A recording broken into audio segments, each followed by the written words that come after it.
All right, welcome to Sport Tour on Enterprise TV, where sport news from the four corners of the world are delivered at its best. If you are joining us for the first time, please do well to follow us across all our social media platforms at Enterprise TV 7.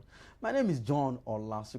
Join me and let's ride together. On today's menu, we'll be doing the review of the matches that went down on the 2nd of December 2025, where we saw a great performance from Nigeria winger, talking about Samuel Chukwueze, the Ibeku boy himself, and of course Alex Iwobi. How about Calvin Bassey was also top notch against Manchester City. And of course in the Super Eagles camp, Eric Chelle released 54-man squad. Come on, that will definitely be reduced to 28 as soon as possible. Joining me virtually today is Dami Wells, making a return back to Sport Tour. Dami Wells, welcome to Sport Tour. Yeah, good morning, Lagos. Good morning, world. Good morning, everybody listening to us from wherever you are. Well, my name is Dami Wells, and I'm happy to be here this wonderful morning. And also for me, I mean, I can see that you are glowing this morning. You're Come really on, looking don't talk about. so. All Well, right. I'm happy to definitely to talk sports. Yeah.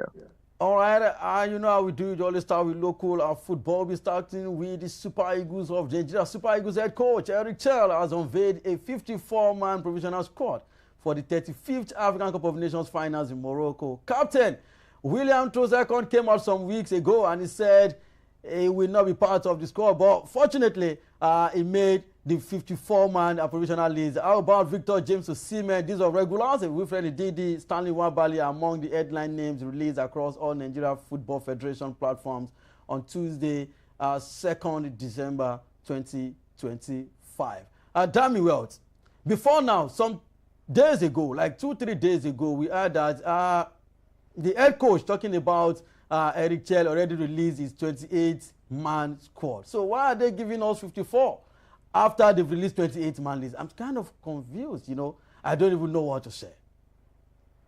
Well, I saw this list yesterday, and I was like, I mean, 55. It's so just so much. Why would you give us something, this much when we just need about 28 man to represent Nigeria at the Afcon? And someone told me from a credible source that what's his name? Eric Chelle actually has his list already. He has his 28 Of man course. squad already. Now, this is just for just for paparazzi, for the media, just to let people see that, okay, I'm calling some of these guys, especially the home-based Eagles, the guys playing in the NPFL, so many of them. And also, this list is also there for, I mean, in case there's probably any injuries, I can call up, one or two of these guys. Um, I mean, that's why this list is there. But I mean, in hindsight, so many of these players aren't going to be called. So many of these players. Even though I would love to see one or two MPFL players represent Super Eagles. The last time we did that, we won the Afcon. So I'd love to see that. Of course, and a lot of people have been talking about Alnassr that was not included in that 54-man provisional list. At least Alnassr was the high goal scorer in the MPFL last season. How come he didn't make this 54-man list? Yeah. I mean, kudos to him. Kudos to him. I mean, getting the highest goal scorer in the MPFL. But you must understand that the Super Eagles are not shy of top goal scorers. I would love to see him there. You understand? I would love to have him there. But also, you also need to understand that he won't be able to play. You might say, okay, maybe it's a learning curve for him, but the last time we did that, every time we call on, these home-based players and they shine, you see them leave the MPFL immediately and they go to one obscure league. And before you know it, I mean, nothing happens. Because I mean, looking at it vividly, this guy is not going to be starting for the Super Eagles at the AFCON. Maybe he's going to get 1 or 2 minutes. He might not even get any minutes, depending on how the AFCON goes for Nigeria.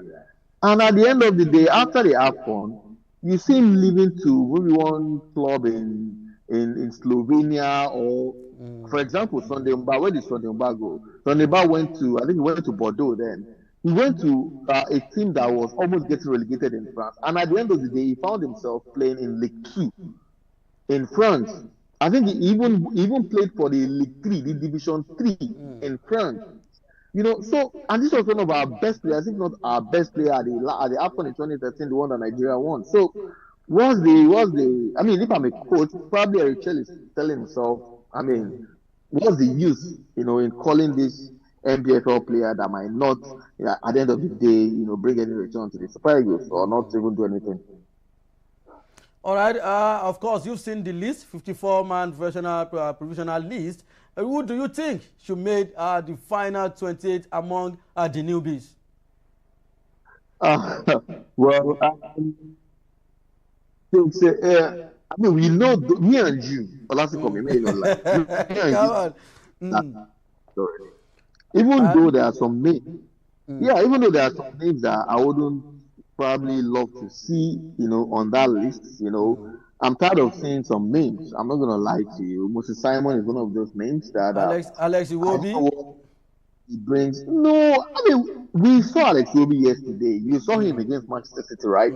And you saw how well he performed. I mean, we are not blessed with so many midfielders that you say you don't want to see Alex Iwobi on the list. I mean, we need his expertise. The only thing that I'm yet to see with Alex Iwobi is that I'm yet to see a coach that knows him very well, that utilizes his position, because positioning is very important for players. The last time we were at the Afcon under Jose Peseiro, he deployed Iwobi as a deep line playmaker alongside USYK. And I mean, contrary to what many people would say, I enjoyed the way Alex Iwobi played at the last Afcon. He was disciplined. He played his deep line role. He wasn't surging forward too many times. He made sure that he maintained that balance with Onyeka in the midfield. Because I mean, at the end of the day, what's his name? Ademola Lookman was the one, doing most of the work. He was coming to the midfield, to the flanks. So Alex Iwobi didn't have any reason to do that. But I think Alex Iwobi can be deployed in a better role. Okay, now look at it yesterday. The coach of Fulham, Oliver Glasner. No, sorry, what's his name? Marcus Silva. Marcus Silva. Yeah, Marcus Silva. Thank you very much. He loves to play a 4-2-3-1 formation, playing Iwobi just behind the striker or on the flanks at times. And when push came to shove yesterday, when he saw that they were losing, he took out some players and he brought Iwobi, directly into the midfield.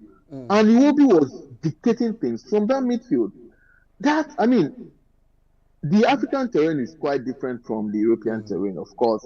But I think if we play a formation of like a 4-2-3-1 formation, let Iwobi play directly behind the striker. That's behind Victor Osimhen. I think we are going to see, a lot more from Iwobi, other than playing him as a deep line playmaker, or you play him on the sometimes. Most of the time, we've been playing Iwobi as a deep line playmaker. I'm not saying he doesn't have his own fault. Iwobi also have his own fault, but I think his best position for the Super Eagles, for me, would have been probably playing just directly behind the striker. And for the other players, I mean, I don't need to talk too much, but I don't think Tolu Arokodare needs to be in the final squad. He hasn't been playing for his club right there, Wolverhampton Wanderers. Definitely, I would love to see Paul Onuachu. You see, Nigerians are very quick to castigate a player when they see that, probably he hasn't performed once or twice. But Moses Simon is in the team. How many times has Moses Simon actually performed? It's true, bro. How many times has Samuel Chukwueze performed for the Super Eagles? How many times? You understand? Many. If you're going to go into that, I mean, with that route of saying players are not, I mean, this guy is not performing, then it shouldn't be called. Then there are many pretenders in that squad. Samuel Chukwueze is one of it. Moses Simon is one of it. I can mention but a few. You understand? So for me, I don't think Tolu Arokodare needs to be on the list. Of course, Ademola Lookman, he seems to be getting his form back. Victor Osimhen, talking about the attack now. Paul Onuachu, who is the highest goal scorer in the Turkish league. Samuel Chukwueze also needs to be played. I love the way Eric Chelle has been deploying Samuel Chukwueze. That is where I'm going. Damn me well. Yeah. The camp will be open by December 10. And our players are doing wonderfully well for their club sides. Ademola Lookman is scoring goals back to back. Samuel Chukwueze is scoring goals, making assists back to back. Osimhen, you can't take anything from Osimhen there anytime. You usually deliver. Like you rightfully said, you mentioned Paul Onachu, another fantastic striker as we speak. This should be a good headache for Eric Chelle going into Afcon 2025. Yeah, definitely a good headache, and I love this kind of headaches. You know, come on. because this kind of headache will give you options. Okay, let me just name the list for my forwards. I think Ademola Lookman, Victor Osimhen, Paul Onachu, Samuel Chukwueze.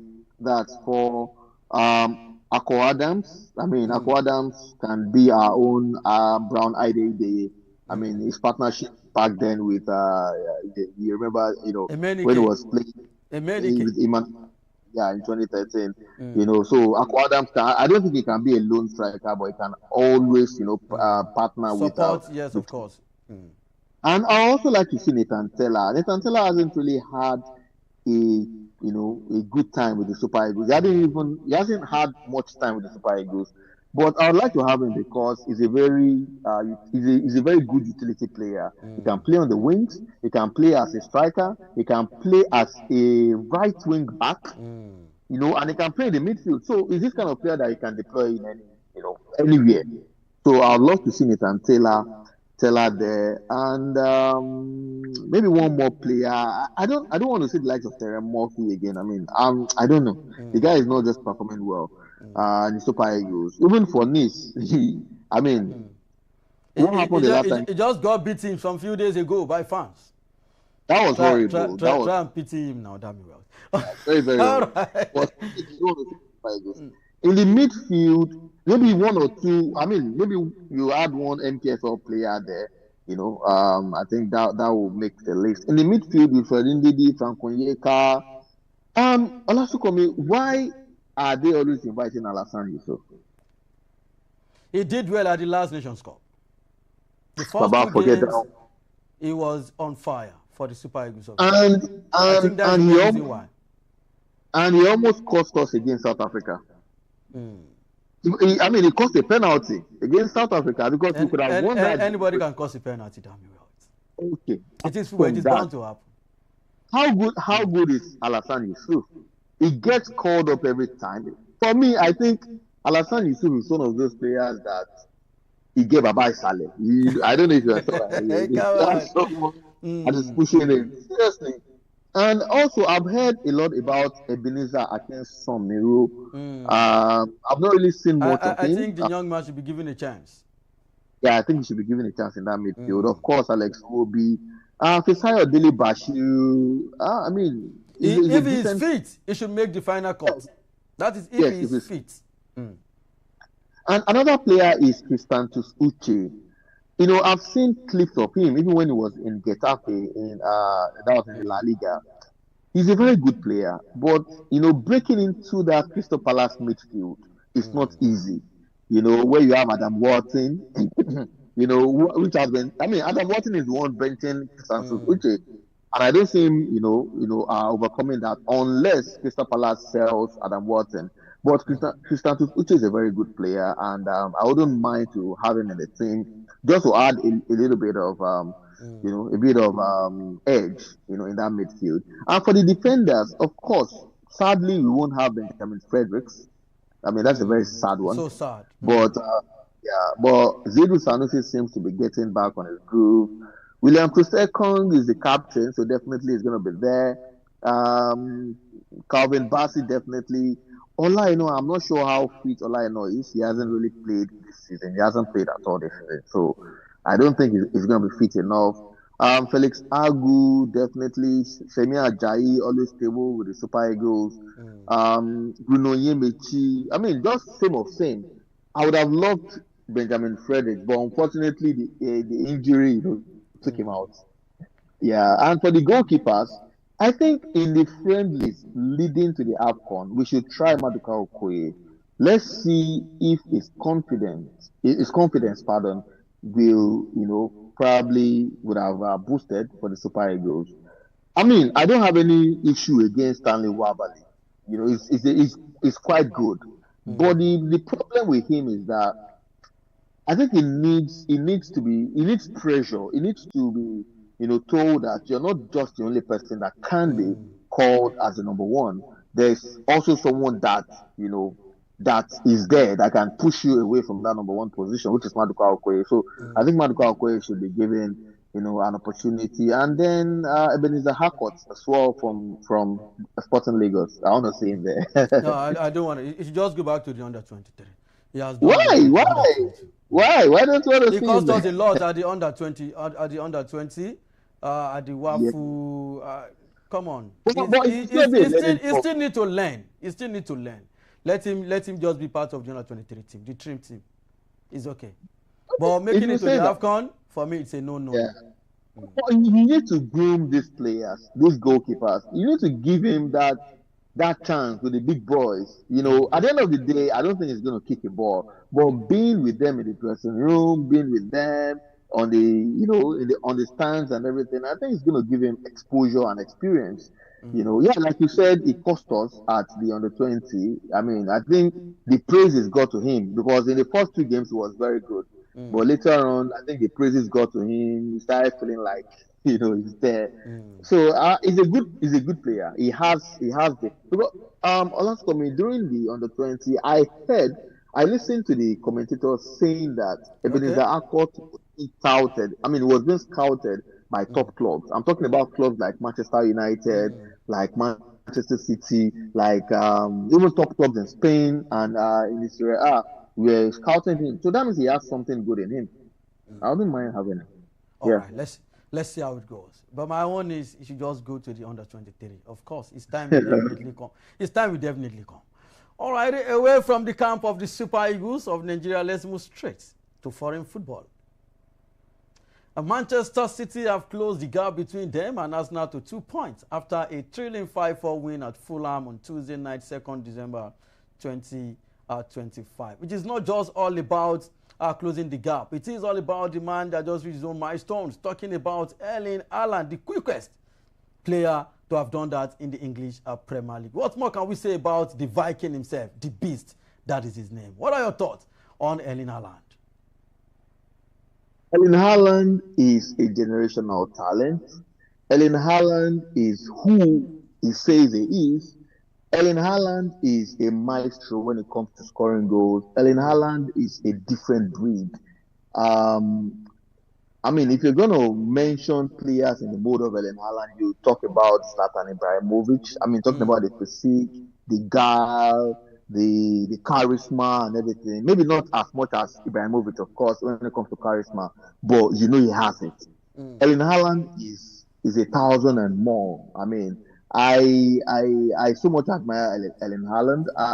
People critique him a lot when they say, "Oh, he's not better than Victor Osimhen because he doesn't track back, he doesn't score some." He's not a link-up player. He's just there inside the box 18 to score goals. Of course, that's his primary role, to score goals as a number 9, and he's doing it well. He's doing it fantastically well. You see, people, most especially fans forget that when it comes to a striker, the most important thing is not your dribbling ability. It is not your shot power. It is not your anything you want to mention a striker. It is not that. The most important thing for a striker is positioning.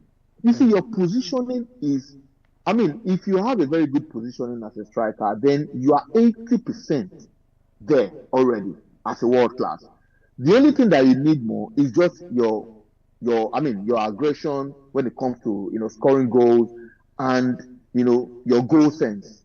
You understand how to place the ball and everything. Erling Haaland has all these things. Do you understand what I'm saying? Erling Haaland's positional ability, I would say it's on par with Cristiano Ronaldo. Yeah, the Ronaldo of Real Madrid up until date. If you understand what I'm saying. Because you don't have to, and people that say that Erling Haaland doesn't drop it, he doesn't link up play. Yesterday he had 2 assists. for Fulham. And apart from that, they should go back to watch Erling Haaland at Borussia Dortmund. People don't know that Erling Haaland he's got pace, he's got shot power, and I mean, he's got area presence. That's what people don't know. People don't see that in him because he plays for a Pep Guardiola Manchester City. Side. You understand? And for me, Pep Guardiola has one. I mean, he does one thing that I don't really like when it comes to footballers. He tries to, he plays them like, I think a player was saying something of recent that footballers are now playing like robots. I don't know if you saw that. Yes, that of course, I saw it. Yeah. Footballers are now playing like robots. I think it was I heard it from Thierry Henry. Yeah, Thierry Henry said that. He said footballers are not given the chance to actually express themselves like before. And the number one culprit is Pep Guardiola. Henry said when he went to Barcelona, back in the days, that Henry is this kind of striker that he loves to drop deep, get the ball, run at the defenders. I mean, that's his style, and I mean he's very good at it. But when he went to Barcelona, he said Pep Guardiola specifically told him that you're a number 9. I don't want you dropping deep. I don't want to, he was playing him as a number 9 before he started playing him on the wings. He said, I don't want you dropping deep. I want you to just stay in that position. And Henry said in the first half of that game, I mean, he didn't listen to whatever Pep Guardiola said. He was dropping deep, and he got 2 goals.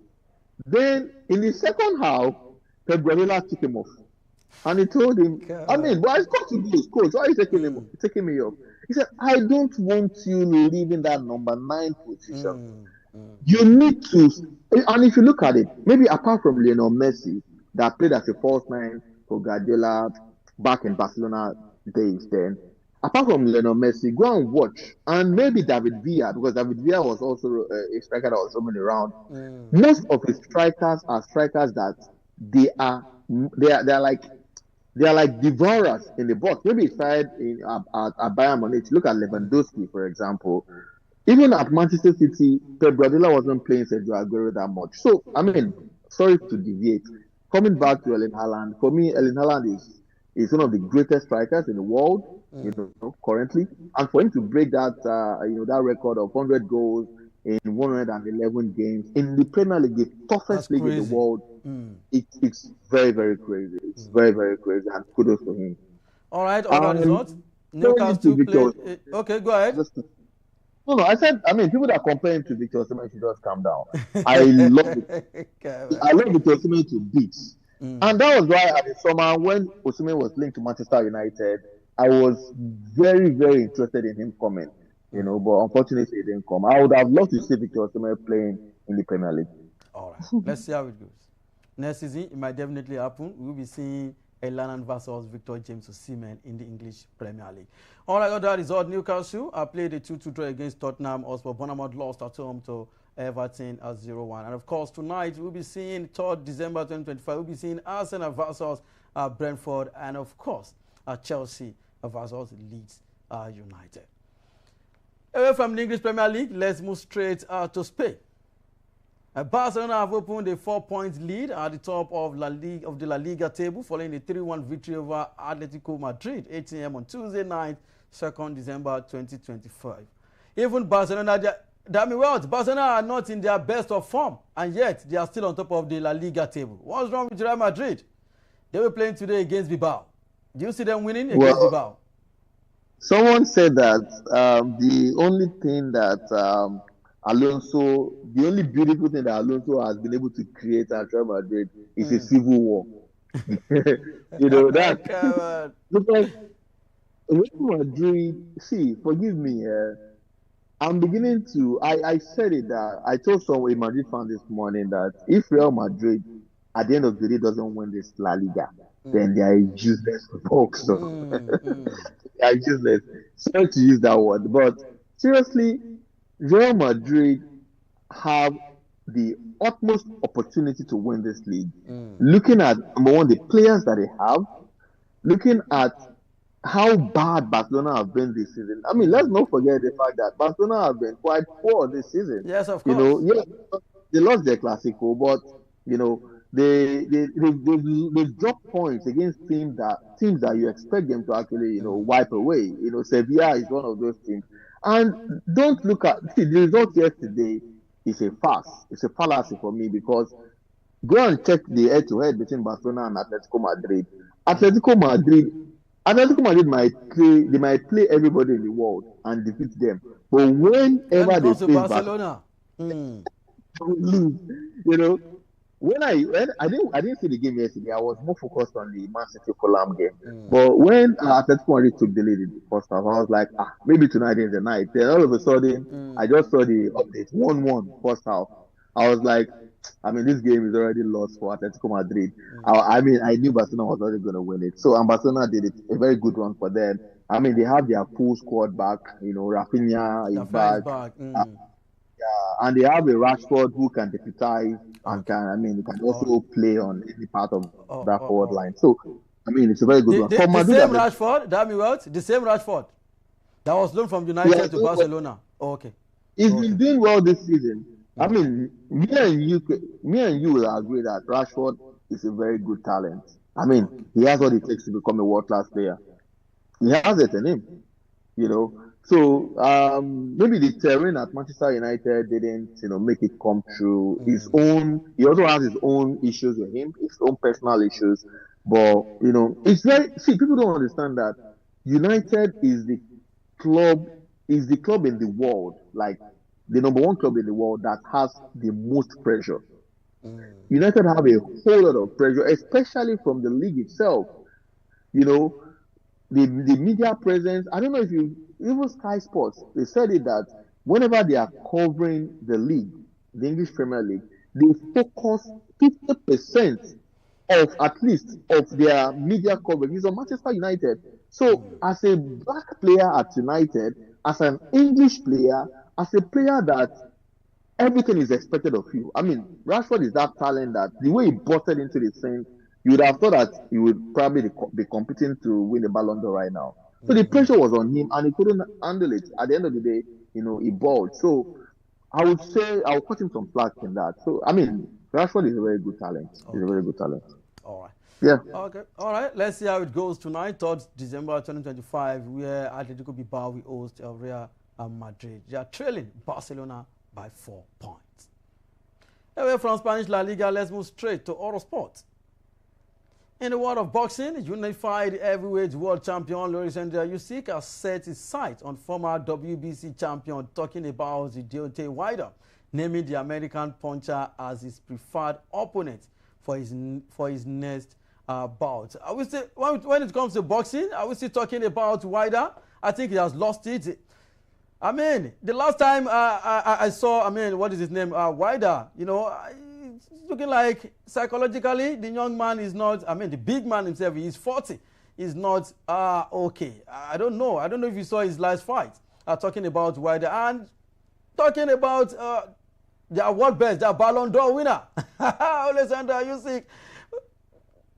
It won't take him more than 3 rounds to finish Wilder. I don't know if you agree with me. Um, I want to agree with you, but when it comes to boxing is not always like that. We've It's seen because even. Wilder is not in that level anymore. I understand. I understand. I'm just saying that when it comes to boxing, so many things come to play at times. A punch can take you out. A punch can just, no matter how good you think you are. Even the likes of Mike Tyson back in the days got beaten. Even Muhammad Ali got beaten. You Yes, understand? of course. So, who would have thought that Andy Ruiz would defeat Anthony Joshua back then? Just with just few punches, and Anthony Joshua was ramping everywhere, was falling and standing, falling and standing. So boxing can be very, very dramatic. But I think we need to revisit that fight, but it's okay, it's all good. All right, go ahead. Come on, go ahead. But it's okay. Now back to what you're saying. What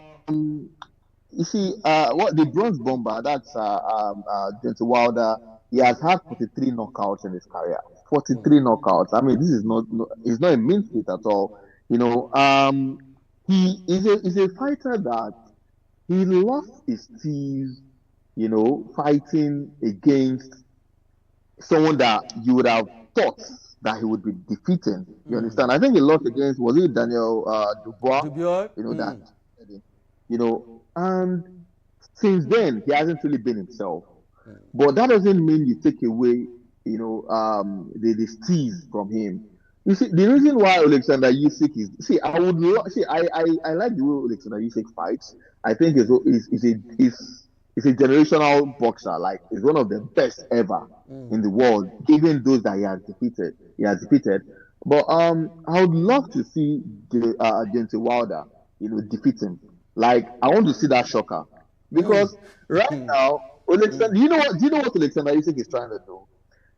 He wants to defeat Deontay Wilder to tell you guys that he has beaten everybody that has ever been mentioned to beat him. Gypsy King talking about Fury back to back, Anthony Joshua 3 times, Dubois. Yeah? Come on. Yeah. So which other fighter? Okay, the only person that they are probably talking about to face him now is Dillian White, and I don't think Dillian White can actually stand against Alexander Usyk.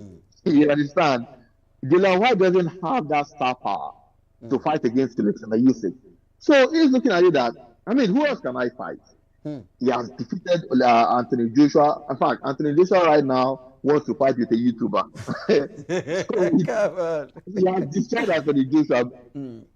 He fought against Alexander Usyk with what's his name? The Gypsy King himself. Tyson Fury. With all his mouth, he defeated him twice. And it's like, okay, Dubois defeated him. Okay, let me go to the US and beat that person that they are calling one of the best. Of course, we know that he's no longer in his best. But by the time he defeats, what's his name? Wilder. By the time he defeats Wilder, everybody will now call him probably the best ever. Maybe the GOAT of boxing. I don't know. But he wants to cement his place in the world of boxing. That's what he's trying to do. Do you know the advice? Do you know the advice that I will give Wilder? I should just avoid that fight. That's the best advice I can give. He should just avoid the fight. It's as simple as that. Just leave Usyk alone. I'm seeing a shocker here. Something is telling me that Deontay Wilder is going to knock out Alexander Usyk. Write it down. Okay. Don't worry. We'll come back to this. All right, let's see how it goes. That is how much we can take on sports on Enterprise TV 7. Endeavor to subscribe and click the notification bell to get notified of all alerts. Follow us across our social media platforms at Enterprise TV 7. Like, share, and engage on our content. Visit our website at www.enterprisetvnews.com for all the news you can use, the inclusives, and the live updates. Dami Wealth has been great on the show today. You did not mention Samuel Chukwueze. Come on. Performance of yesterday. You didn't mention. But anyway, it's good to have you today. It's good to be on the show today with you. I'm so glad to be there. And hopefully tonight is going to give us so many wonderful, exciting fixtures all around Europe. Yeah, thank you very much. All right. My name remains John Alnassr. See you next time.